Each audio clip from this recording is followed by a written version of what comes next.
right now in this world, there isn't an alternative for people. You either go to one supermarket or the other. So we want to become part of that alternative if possible. We had to create something that was about dignity as well. So we took surplus food, we placed a price on it, and people were more willing to pay for it than they were to come and get it potentially for free, which was really, really, really interesting from my perspective psychologically. In a world where I passionately argue against that we shouldn't have companies like us around, but there is a need and a space for us right now to do what we do until there comes a time where we're not needed, or we are needed to the point where we have to sit around that table and play a major part in the discussion around food and food accessibility and supply chain management, production and seasonality and sustainability, everything that's involved in food. We need to be sat around that table and saying, look, we may have millions of people accessing us on a daily basis. And so therefore you may need to look at how you support these kind of much more local, sustainable food systems that are much about the communities rather than about the shareholders. If we can shift supply and demand away from the retailers, they won't be able to afford to have so much wastage in their systems. I'm delighted to share this conversation that I had earlier this week with Adam Smith. Adam brings a fabulous perspective on the food system, which comes from years of witnessing the enormous problem of food waste and exploring various angles trying to address it. Issues in the food system are complex, to say the least, but Adam brings a clarity through his determination to find the root cause of all of this waste. Do check the description for more information about Adam and the social enterprise he's founded and shares about here, Surplus to Purpose. I'm Helen Fisher. This is We Are Carbon, and throughout Season 4 you'll find new weekly conversations as we keep digging deeper and explore what it means to step into regenerative actions within our own place, creating health and vitality for ourselves, our communities, and the natural world around us. And really, igniting a new zest for life. Be sure to subscribe to keep up to date, and check the description for more opportunities to become involved. Enjoy the conversation.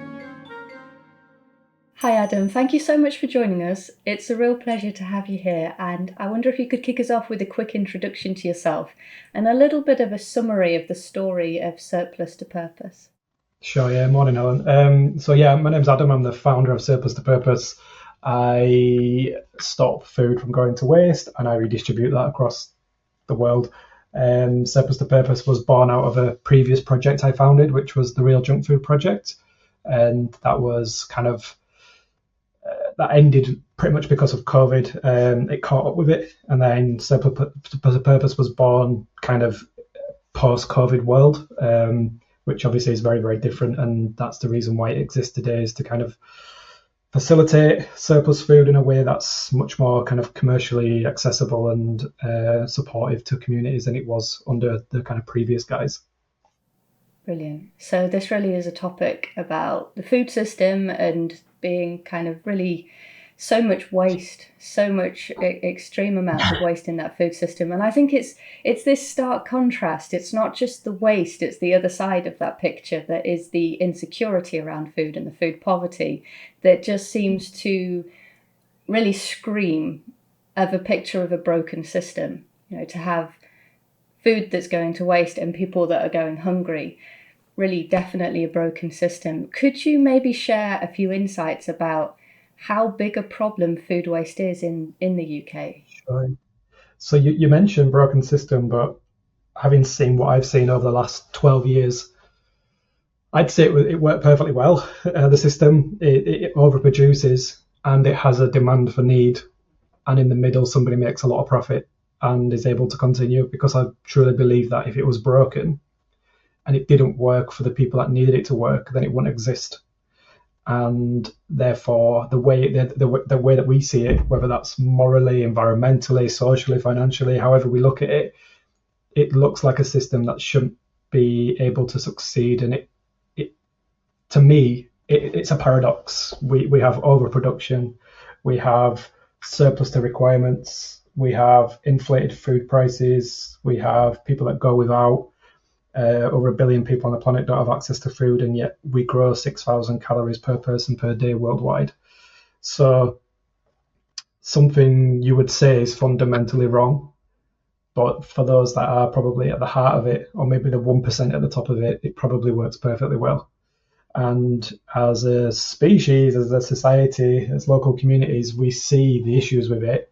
And because it's so paradoxical and so complex, it's very, very hard for us to come up with a single answer or a solution which will work across the whole spectrum of food and food waste. And therefore, we'll never achieve it. We'll never achieve the ending of food waste. We'll never achieve overproduction or wastage, because it's a fundamental part of how that system is meant to behave.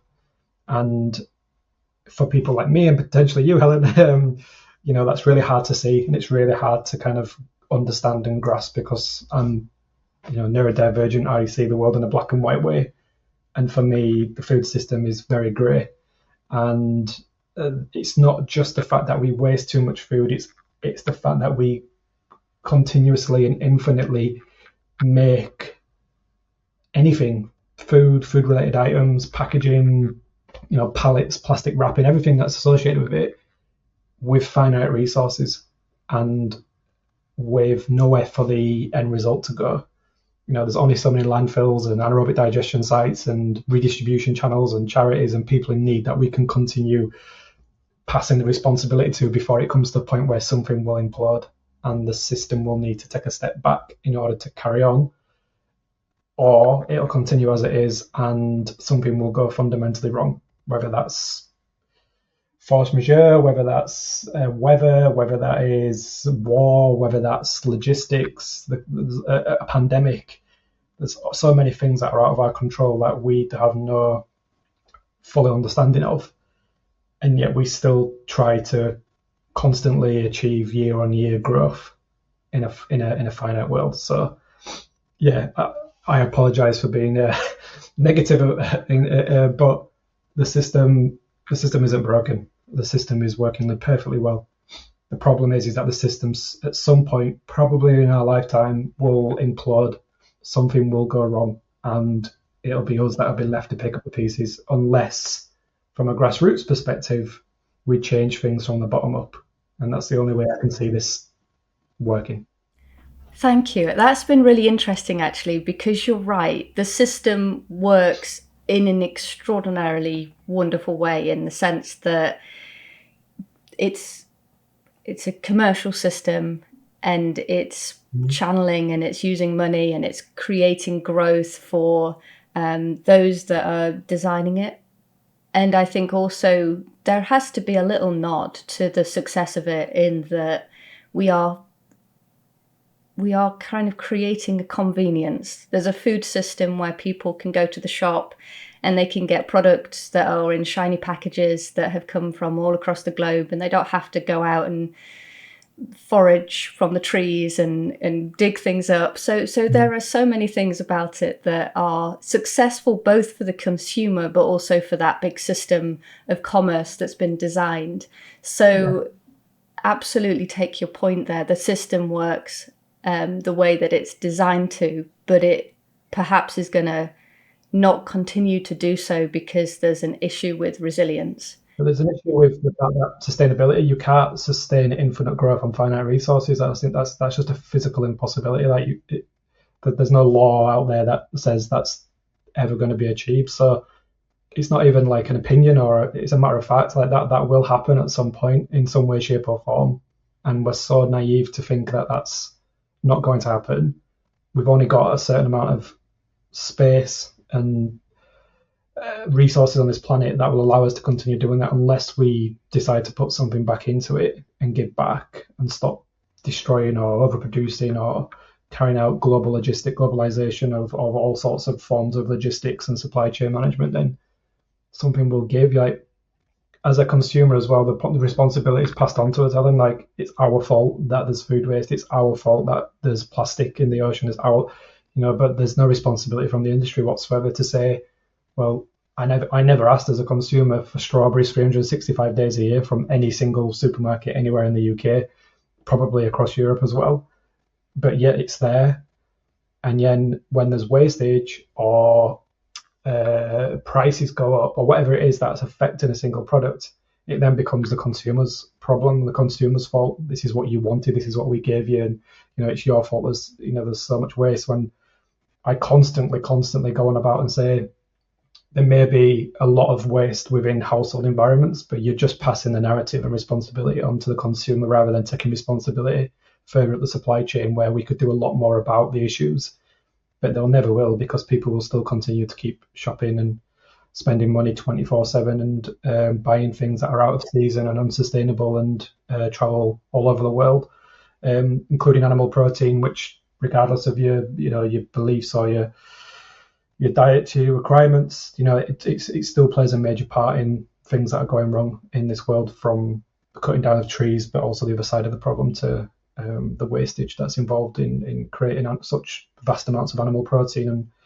And so if we continue to allow the industry to not take responsibility and accept it as consumers, then nothing will ever change, because we'll constantly strive to try and do things like, don't fill up your kettle, because you're wasting too much energy, and yet they're just destroying thousands of pallets of perfectly edible food out of sight. It's like, well, what difference is it going to make if I boil my kettle or not? In comparison to what you're actually doing to the planet out of sight. So I constantly try to remind people and keep people back to where they should be in terms of their focus. It's like, don't start shifting the narrative or responsibility away from your role in this, because you create these products, you create plastic bottles, you create products that people don't need or don't want, and then you flood the market with them, and then you expect us to deal with the responsibility of all of that, including the consumption of it, which sometimes, like I said, it's physically impossible when we're growing and making 6,000 calories per person per day globally. So how is that possible? How is it that a billion people go without? So yeah, I constantly keep saying to people, and we've got to stay true to the actual root cause here, and not start going off on trying to plaster cracks and trying to come up with solutions ourselves, because it's not our fault. Yeah, I think that's really well said and so important. And it reminds me of something that you said when we got introduced to each other, and I'm going to quote you, and please forgive me if I take this a little bit out of context, but I think it's really important. You said to me, I don't like sustainability, it doesn't work for businesses. And I'm going to give you a chance to kind of correct me if I've phrased that wrong. But I absolutely loved what you said, because I completely agree, and I think it's the wrong message. And I think that the consumer and the small business focusing on these little steps of being sustainable really isn't where we should be putting our focus. So I'm just going to hand that to you and say, could you explain what you mean and what's behind that? Yeah, I mean, if you think about where some of the narratives come from, so I know we're talking about food waste, but plastic plays a massive role in food waste in terms of packaging, etc. But plastic recycling and the whole efforts around reducing plastic consumption and single-use plastics, that all came from the oil industry. So the oil industry actually created that narrative, which then people jumped onto. So they thought, this is great, we're going to reduce plastic. But yet in 2024, we produce more single-use plastic than ever before as a race on this planet. And yet we've got rid of disposable bags and plastic straws and cutlery, etc. And yet we're still producing more single-use plastic than ever before. So the industry likes to control that narrative regardless of what end of the spectrum that you're on. So it's exactly the same with food and food waste. The people that are playing a major role in creating the amount of food that's being wasted also are sat around that table supporting that narrative.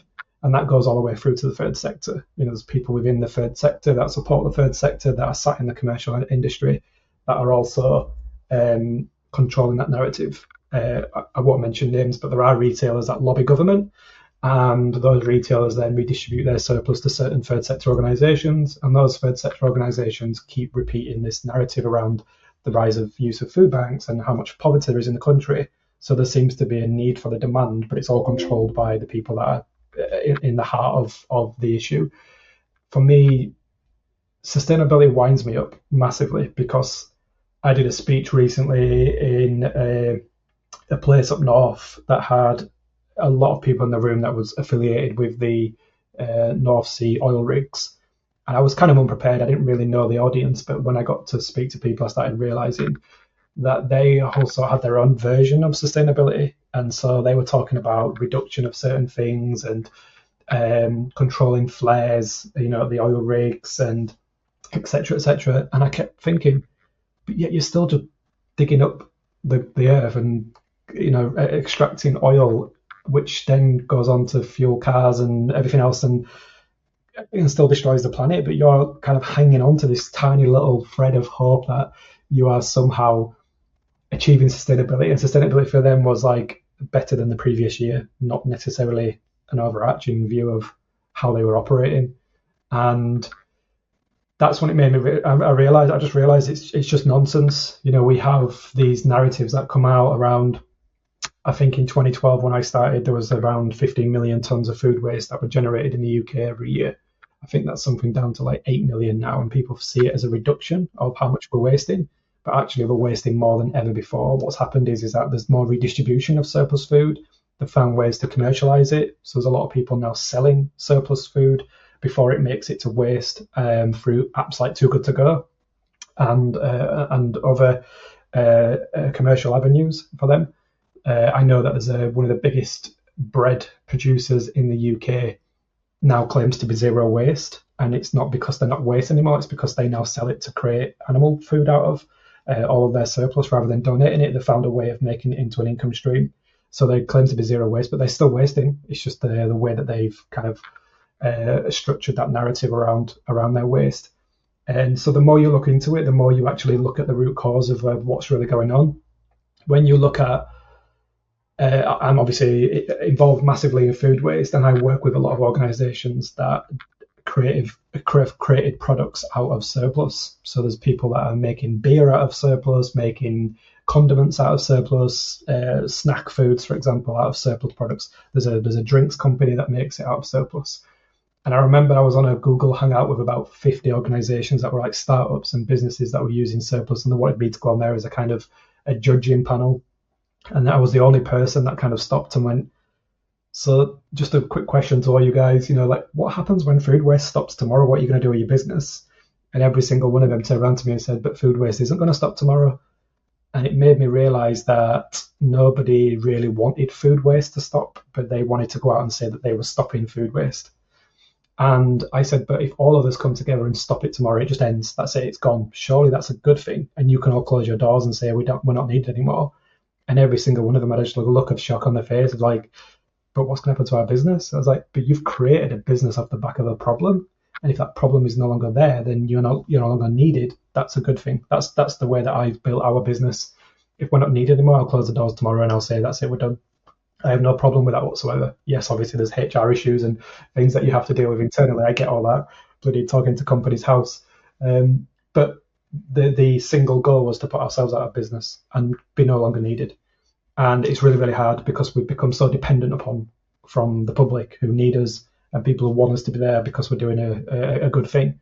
But you've got to constantly keep telling people, remember, we're here because there's a problem and not because we want to be here or because I went out one day and created a product or a service. I'm trying to focus everybody on the problem. So when you look at sustainability as a concept, the only true form of sustainability is Mother Nature. She knows how to balance the planet. She knows how to create. She knows what happens in terms of when things are no longer needed, and how it gets recycled and back into that system. It's a continuous loop of creation and destruction of sort. Even when you see like wildfires and everything else that comes with it, it's all there for a purpose. It's there for a reason. It might seem drastic, but it's there to create life effectively. And there is no way that we can achieve anything close to that. So when I go to businesses and they say, oh, I've created a new business that's created a product that's going to be more sustainable. And I say to them, the only way that you can achieve that is by not having the business, because then you'll have no company, you'll have no vehicles, you'll have no supply chain. You can't keep making things and claiming to be sustainable. Sustainability, that's not how it works. You can't create a product and sell it and claim it's sustainable or ethical because you're doing a certain thing with it, because the fact that you're there means that you're not sustainable. We need to work more with nature and more understand the balance of that in order to work better. Like if we were going to do that, we'd work seasonally. we wouldn't work 24 hours, 365 days a year, because that's not sustainable. So it's hard for me sometimes to like say to people, I get what you're doing, it's great, but it's not sustainable, because you've created something that wasn't needed, and even though you're claiming to be ethical or sustainable, it really isn't in the truest form of that, because that's what nature is. And unless you're completely natural and you're growing something like a farm, or you're creating something that's already naturally there, and you're sustaining that by supporting that mechanism as such, then that's the only way that you can be sustainable. But then, even then, what happens to that product? Where does it go? How does it get transported? Where does it get stored? Is the wastage involved? And so therefore, unless you're growing something and eating it yourself and supporting yourself and maybe supporting your immediate family, or your immediate community, then I don't see how anything is sustainable, especially in a world of globalization. It's not like we've gone out there and recycled and got rid of plastic and reduced food waste, to the sense where we're no longer producing something alongside it which is still harming the planet. Like I said, we went and got rid of plastic straws, but we then went and created more single-use plastic than ever before. Every single pallet of any product that's shipped across the world is covered in single-use cling film plastic, and there's more of it than ever before. So it's not like we've stopped doing stuff and then we've created alternatives. We're creating alternatives alongside the things that are destroying the planet. So we've just become part and parcel of that system. And you look at plant-based products, especially UPS, ultra-processed foods, and you look at the claims that they make around sustainability and ethical and things like allergen free, and some of their, the ingredients that they use and how they source them. It's fantastic. But yeah, we're still killing and destroying animals alongside that, and we've not reduced that by any chance. We've just basically built something alongside it. And then you look at the systems that they're involved in, and you look at the way that they store food, and then they transport food, and then they retail or commercialize food. And waste as well. I mean, my shop's currently sat there with loads of Alpro milk that's gone to waste. That's supposedly a sustainable B Corp product, and then next minute it's all being wasted and it gets passed on to us to do something responsible with. But it's still a consequence of that system. So unless we created something that isn't part of that system, which the only other solution I can see is like to be in line with nature, then I don't see how anything is sustainable whatsoever. And I've met with and traveled the world and seen companies and organizations and startups and enterprises across the world, and I've not met anybody yet who's come up with anything that's sustainable, because it's not in line with nature in its truest form. And therefore we may be close to that, and I understand that completely, where people are trying to head towards. And people say 1 million people doing the right thing is better than one person doing a load of the bad things, which is great, but it's not like we're reducing the other side of the coin. That's what really gets to me. Like, it's not like we're producing less meat, we're destroying less of the planet, we're cutting down less trees, etc. And then there's people over here trying to do the right thing. That's not what's happening. We're just moving alongside this behemoth of destruction and overproduction and everything else that we create on this planet alongside it. And therefore, unfortunately, if anything, some of these services and products that we create are somewhat futile, because the thing alongside it, which is what we're kind of against, is still moving forward at 100 miles an hour. And it's scary to think how much it's still growing in a world where we're also educated around the problems. Thank you. That's a short answer. I just want to say I really admire everything that you've just said, everything you're putting into that. It's very much speaking my language. We have to reconnect to the earth and really look at what we're doing, where it's coming from, how we're impacting that natural system, the balance of that natural system, and such wonderful insights that you bring. And the reason I say it's so admirable the way you've put that, because most people would pat themselves on the back for all of the work that you've achieved and be saying, look how much food waste. And I think that, I will pat you on the back for that, even if you won't, because it is incredible. That part of the story is incredible in itself, because you are taking something that would otherwise be wasted and making sure that it gets into good hands and it's feeding people that wouldn't have that nutrition. So, let's not dismiss that. But I so admire that you're going deeper and you're seeing it all holistically and looking at the system and saying, well, actually, we're producing too much food, and we rarely hear this statistic. So I'm going to kind of ask you to restate that again, that part that, we're producing more food than we need per person every day. Mm-hmm. Because we so rarely hear that. And I think that's because of that perpetual need for the system to keep growing. It needs to keep saying we need more food. So if you could just re-highlight that point about how much is being produced. I mean, my research into it came about, there was a question on a headline of a media outlet that was, how are we going to feed a growing population? And obviously the fact that I'm involved in waste, I was like, hang on a minute, we already waste a load of food that could feed a percentage of that growing population. But then when you look into the stats, it's something around 6,000 calories per person per day is produced on this planet that's either grown or made in products. And it's around half of that, or around 60% of that, goes towards biofuel and animal feed. And then around about 30-40% of it is then diverted to human beings. Approximately half of that food, so around 20% of that, is wasted before it even makes it to our plates. And then the food that we actually do receive, you see in supermarkets and shops and etc.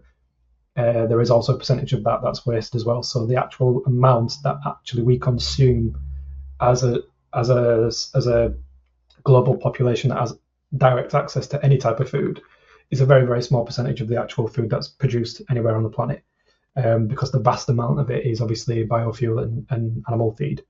And if you look into that process as well, regardless of your beliefs, like I keep saying, I am vegan, but if somebody eats meat, so be it. I'm not going to tell somebody not to eat meat. That's their choice. But if you look into the meat system, if you look into how much food we grow that then feeds animals, and then you look at the amount of land that's then needed to support that amount of livestock or animal protein, and then obviously all of them animals are then killed and then turned into products of whatever shape or form. And then if you look at how much of that then is actually consumed of that animal protein from a global population, it's very, very small amount.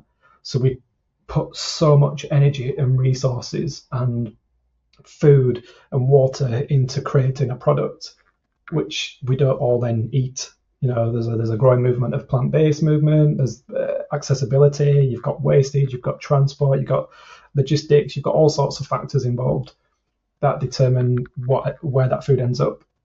And that's the problem with it. Then when it becomes a meat product, when it becomes a ultra-processed food meat product, what happens to it? Because you can't just put it back into the ground, because it never came from the ground.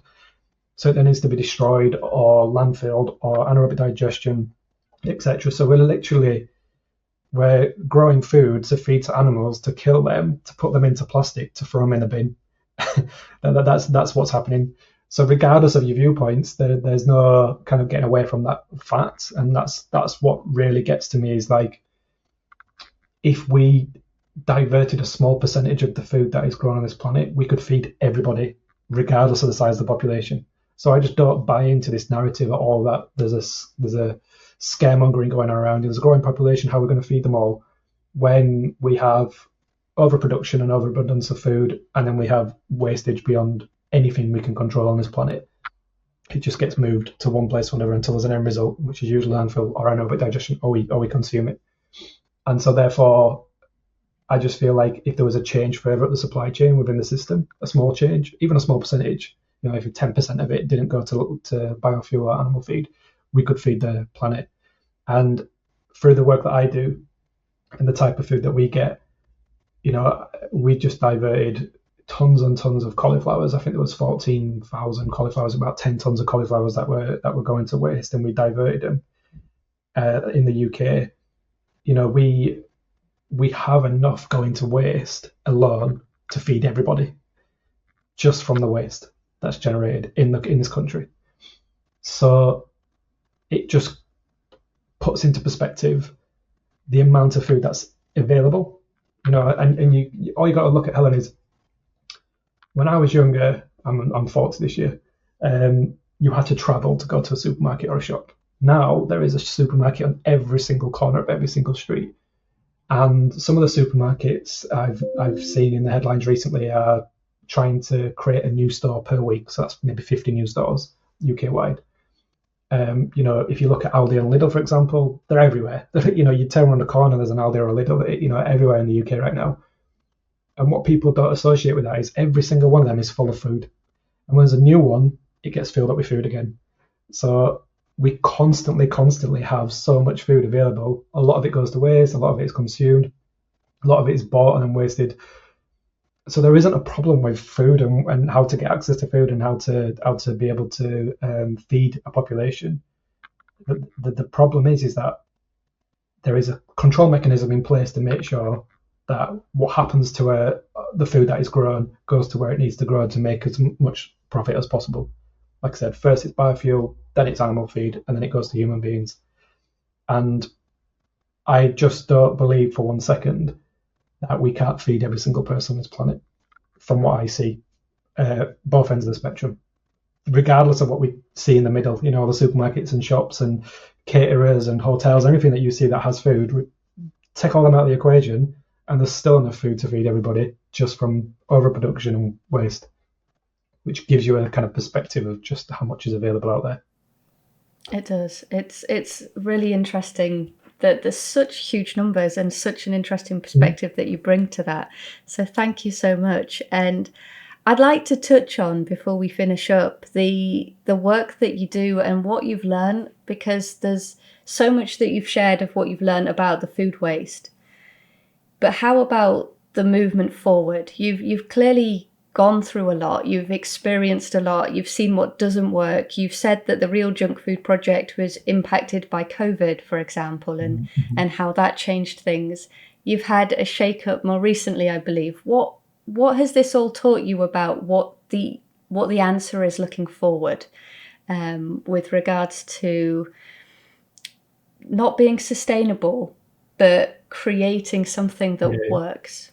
Exactly, yeah, that's the hardest thing, is because when we started the Real Junk Food Project, it was like, we're going to end food waste and feed the world. And then we started like, wow, there's like millions of people that need us right now and we can't stop it. And I was like, but we need to stay true to why we exist.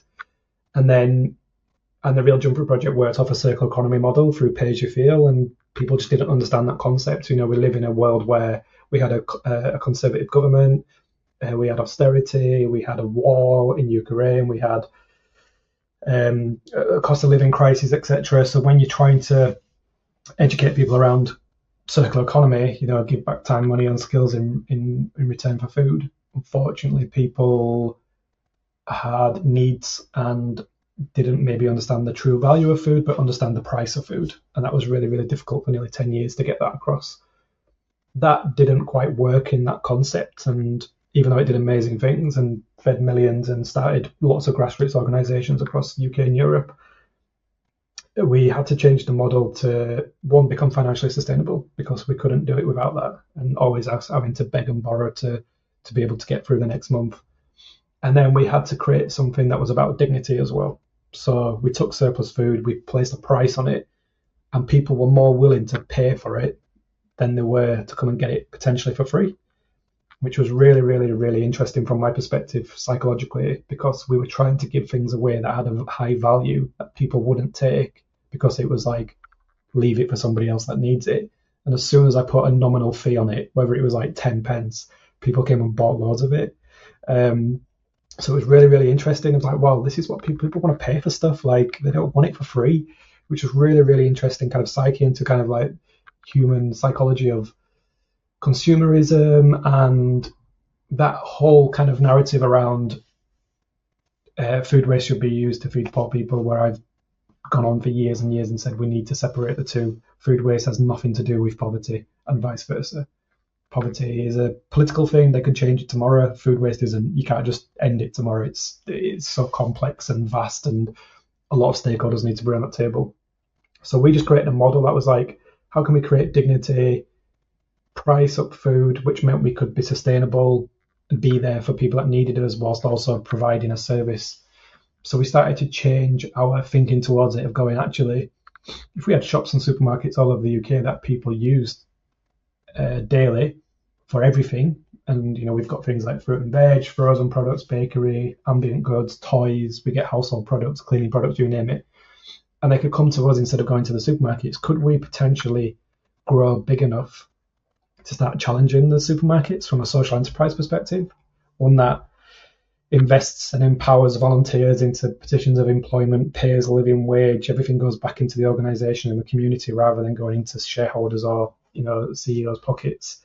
And is there room for that? And if there is, and it's dependent upon surplus, then we have to make sure that we control that narrative in the sense where, yes, there is a problem. Yes, I've been saying, we shouldn't be creating companies off the back of problems.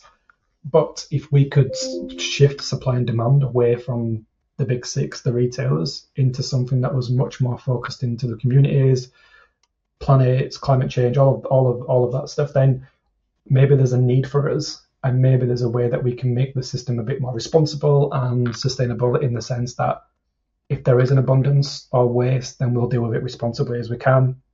We'll make sure that everybody has access to it in a way that they can afford it with a sense of dignity without having to queue up and kind of justify who they are as a human being. And, you can stand shoulder to shoulder with somebody who is, in need or vulnerable, and then the person next to you has a big flash 4x4 outside. It was completely irrelevant to us because it was like, this is just about stopping waste and about giving people that dignity and that opportunity to have access to food, because it should be, I believe, food should be free to everybody, no matter what. But we can't do that, and we can't sustainably allow ourselves to keep growing and pay wages and pay for the van and the fuel and everything that comes with the cost of running a project whilst giving stuff away. So we had to come up with something that was what people wanted, and we trialed all sorts of things pre-COVID, during COVID, and then post-COVID. Lots of different models. At one point we weren't allowed to go near each other by 2 meters or whatever it was, and people were not allowed to go out of their homes and stuff. So we had to come up with concepts that worked towards matching those needs. And it just grew and developed, and we kept asking people, what do you want? Do you want a box of food that we deliver to your house for free, or do you want us to, with random stuff in that you might not use, or do you want to come into a shop where you can fill a box with whatever you wanted and pay 10 quid, but sometimes there might not be anything there, so you might waste a trip. And then we got to the point where it was like, well, if you pay for it, we'll guarantee that we'll always have everything, because we can go out and find it, potentially even cover some of the cost for it. As I'm speaking to you now, I've just been offered 2 lorries, one full of ice cream and one full of ambient products, literally just on my emails now. And it's like, we'll go out and find it because we can cover the cost of those 2 lorries. And those 2 lorries might cost us like 500-600 quid.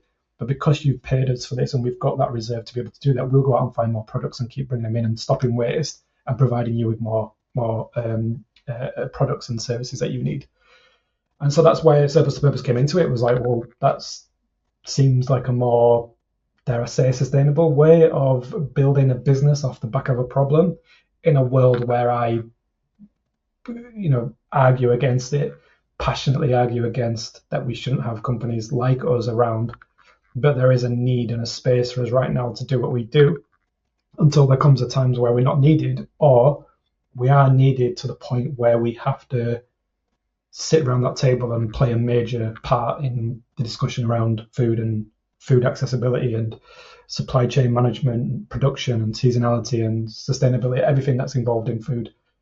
We need to be sat around that table and saying, look, we may have millions of people accessing us on a daily basis. And so therefore you may need to look at how you support these kind of much more local, sustainable food systems that are much about the communities rather than about the shareholders. And maybe even then we'll have a huge reduction in waste, because if we can shift supply and demand away from the retailers, they're going to start to need to look at how they access food and how they supply food and the wastage. They won't be able to afford to have so much wastage in their systems if a lot less people were shopping with them because there was an alternative. And I just think right now in this world, there isn't an alternative for people. You either go to one supermarket or the other. So we want to become part of that alternative if possible and create a whole new ecosystem. And I'm not saying it has to just be us and Surplus to Purpose. We want to collaborate and share and support other organisations, working cooperatives, local grocers, etc. To create those kind of local food economies and sustainable ecosystems. We want to be part of that world where we're not massively dependent on a massive 24-hour supermarket.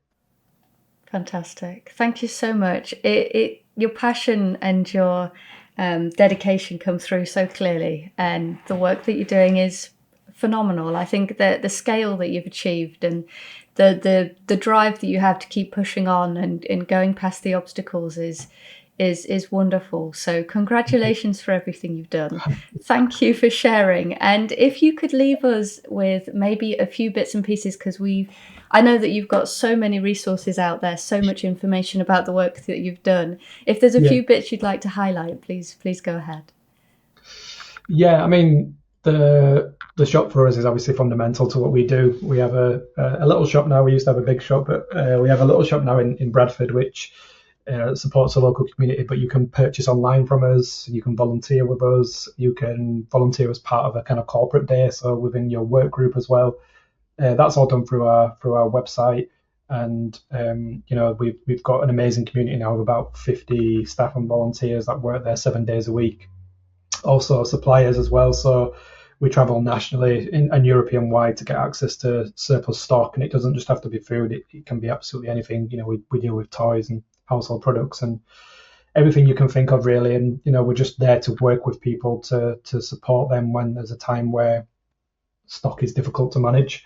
And we'll do something as responsibly as we can with it. We've got a great social media presence, but we're also sensitive as well, so if things need to be done sometimes out of public view, which we're very good at, and we have to deal with a lot of that for different reasons, then we can do that as well. So yeah, we're very, very good at what we do. We've been doing it a long time now. So if people want to get in touch or involved, then they can do simply through our website, and they can find out how they can support us, but also how we can work with them as well.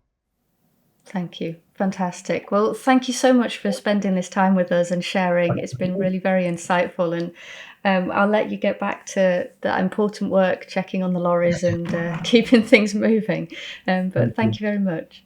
Thanks for having me, Helen. Cheers. If you enjoyed this episode, be sure to check the description for the links to learn more and engage with the work from Adam and Surplus to Purpose.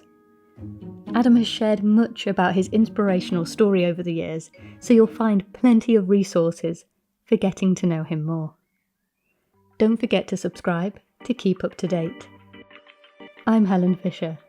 This is We Are Carbon, and let's keep figuring this all out together.